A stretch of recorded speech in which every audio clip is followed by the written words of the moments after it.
મિત્રો, અત્યારે સવારની મોટી હેડલાઇન્સ આવી રહી છે. ભયંકર ભૂકંપ પછી આખો દેશ હાલી ગયો. ચારે તરફ અફરાતફરીનો માહોલ છવાઈ ગયો છે.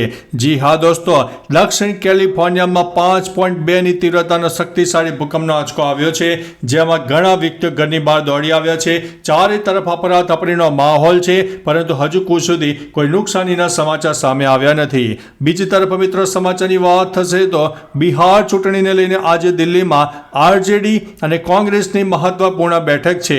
ત્યારે પંજાબ, હરિયાણા, મધ્યપ્રદેશ અને ગુજરાત ઉપરાંત કેરળમાં 5 દિવસ માટે ગરમીનું એલર્ટ આપવામાં આવ્યું છે. મહત્તમ તાપમાન 43 ડિગ્રીને પાર વટાવી શકે છે.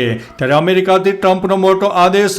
યુએસ અને મેક્સિકો સરહદ નજીક જમીનનો નિયંત્રણ સેના લેશે, જેથી ગેરકાયદેસર પ્રવેશ કરતા લોકોને પકડી લેવાય. ત્યારે બીજી તરફ ક્રિકેટ મેચમાં આજે આઈપીએલમાં પીબીકેએસ અને કેકેઆર વચ્ચેની મેચનું આયોજન કરવામાં આવ્યું છે.